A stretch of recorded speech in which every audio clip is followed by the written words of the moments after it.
क्योंकि यदि यद आचरति श्रेष्ठ, महान लोग जैसा जैसा आचरण करते हैं, जिसको भी आप अपना आदर्श मानते हैं, अपने गुरु को, पिता को, माँ को, अपने किसी को भी व्यक्ति आदर्श मानता है, तो उस आदर्श व्यक्ति का आचरण प्रत्येक व्यक्ति अनुकरण करता है।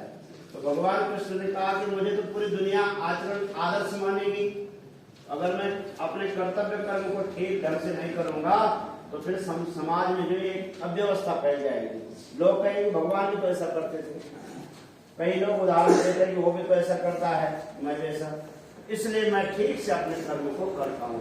ये संकेत क्या दिया भगवान ने कि अगर आप लोग बड़े आदमी बन जाओ, कल हो सकता है भगवान की कृपा से आप बहुत ऊंचे पद पे चले जाओ, आप स्वतंत्र बन जाओ, तो आपको भी जो है अपने कर्म को कैसा करना है, बहुत अच्छे ढंग से करना है। क्यों कि आप कई लोगों के आदर्श बन जाओगे।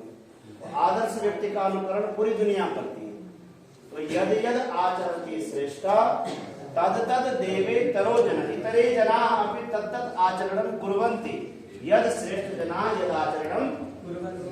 जैसे श्रेष्ठ लोग आचरण करते हैं वैसे ही उनके अनुकरण करने वाले वैसा आचरण करते हैं। तो इस वाले श्लोक में भगवान ने बताया कि अगर मैं ऐसा काम नहीं करता, सही ढंग से अपने समय का अनुपालन नहीं करूंगा, तो मेरे को मानने वाले व्यक्ति समय का अनुपालन नहीं करेंगे। एक बार नारद जी भगवान कृष्ण की गृहस्थी को देखने के लिए गए, तो भगवान 4 बजे एकदम उठ करके ध्यानस्थ रहे थे। तब उनको पता लगा कि बाप इतना व्यस्त जीवन है, इतने 16,108 वाणियां हैं, अनेक पत्र है, फिर भी भगवान अपने क्रिया कर्म को, अपने नित्य कर्मों को ठीक समय करते हैं। तो हमको भी अपने जीवन को एक सुव्यवस्थित बनाने के लिए अपनी दिनचर्या सही करनी पड़ेगी, ये संकेत है। अगर ऐसा नहीं करोगे, देखो एक समाज के आप भी भगवान है, अपने शरीर के भगवान तो आप ही, अपने भाग्य विधाता तो आप स्वयं हैं।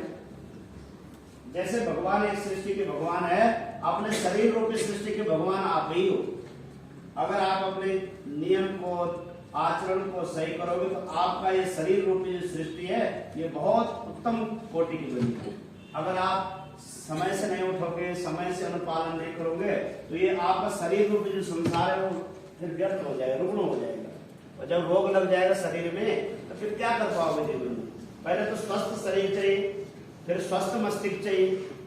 स्वस्थ शरीर स्वस्थ मस्तिष्क भवति। अगर मस्तिष्क स्वस्थ रहेगा, जब हमारा शरीर ठीक रहेगा तभी तो हम कुछ कर पाएंगे। शरीर में पीड़ा है, पाँव में पीड़ा है, बोले दौड़ो नहीं दौड़ पाओगे।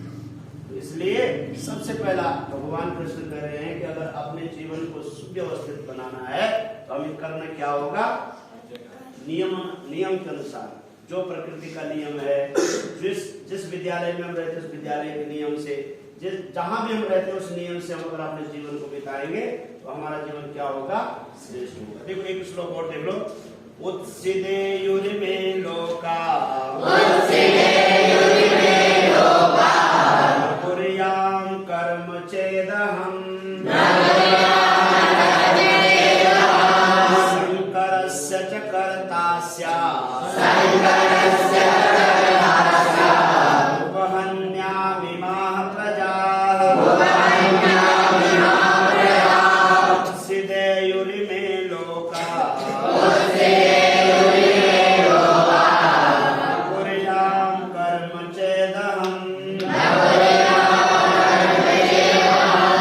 शंकरस्य च कर्ता स्यात् उपहन्यामिमाः प्रजाः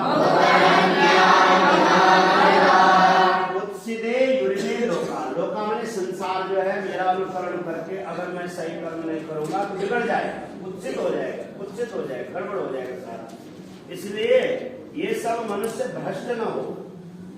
भगवान कृष्ण कह रहे हैं कि मेरे अनुयायी लोग गलत मार्ग में न जाए, इसलिए मैं भी ठीक ढंग से अपना काम करता हूँ।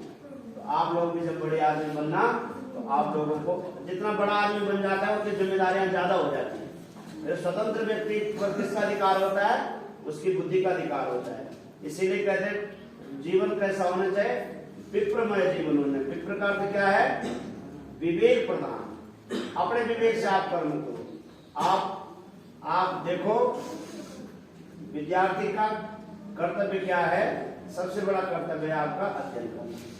एक लक्ष्य तो आपने निश्चित रखना है कि हमने इस घंटे में कितना काम किया, प्रत्येक विषय को देखते जाओ। अगर आपको श्रेष्ठ कक्षा में प्रथम स्थान लाना है तो प्रत्येक विषय को तैयार करना पड़ेगा कि नहीं करना पड़ेगा। अगर एक विषय आप खूब पढ़ रहे हो और विषय को देख ही नहीं रहे तो उस विषय में तो कम हो जाएंगे आपके अंदर। तो आपको प्रत्येक विषय को देखना है, प्रत्येक विषय में अपना विषय देखना है कि कितना सब्जेक्ट हुआ मेरा, कितना बाकी है, नहीं हुआ तो उसको पूरा कराओ, ये आपकी जिम्मेदारी है। ठीक है, ये इसीलिए कह रहे हैं कि ये बिगड़ न जाए इस स्थिति। अगर स्थिति बिगड़ गई तब हम समाज में श्रेष्ठ कर्म नहीं कर सकते, श्रेष्ठ व्यक्ति नहीं बन सकते। उसके लिए हमको नियम में बंधना ही पड़ेगा। ये भगवान कह रहे, मैं तो कृष्ण कह रहे हैं कि मैं तो स्वतंत्र हूँ, सर्व स्वतंत्र होते हुए मैं कर्म करता हूँ और प्रत्येक कर्म को मैं ठीक ढंग से करता हूँ। ऐसा नहीं कि आप स्वतंत्र है तो आप अपना मनमानी नियम चलाने लग जाओ, ऐसा नहीं चलता है।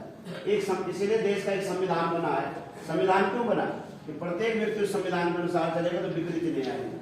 नहीं तो ये अपने मन से चल रहा हो, अपने मन से चल रहा तो उससे विकृति आ जाएगी। तो वैसे ही हमारी जो मनुष्य स्मृति है वो भी एक हमारा संविधान है। ये गीता क्या है, हमारी संविधान है। वैसे भारत की जो सबसे बड़ी संविधान है वो गीता है। गीता में सारे नियम है, ब्राह्मण को कैसे रहना चाहिए, क्षत्रिय को कैसे रहना, छात्र को कैसे रहना चाहिए, सबके लिए नियम है इसमें। तो सबसे बड़ा नियम ये कर्म योग है। तीसरा अध्याय क्या है, कर्म के माध्यम से ही आप भगवान को प्राप्त कर सकते हो। इस अध्याय का ये लक्ष्य है। इस अध्याय, प्रत्येक अध्याय का एक लक्ष्य है। जहाँ ज्ञान योग होगा वो ज्ञान के माध्यम से भगवान को बताएगा, जहाँ कर्म योग होगा वह कर्म के माध्यम से भगवान की प्राप्ति बताएगा, जहाँ भक्ति योग होगा वो भक्ति के माध्यम से भगवान की प्राप्ति बताएगा। तो ये अध्याय, तीसरा अध्याय क्या है, कर्म योग। इसमें ये जोड़ दिया जा रहा है, विषय है। देखो कोई विषय होता है, विषय की स्थापना होती है, उस विषय में ये होता है कि हमने क्या स्थापित करना है। तो तीसरा अध्याय का क्या लक्ष्य है, कर्म से ही सिद्धि की प्राप्ति, कर्म से ही मोक्ष की प्राप्ति, कर्म से ही मोक्ष की प्राप्ति। खड़े हो जाओ।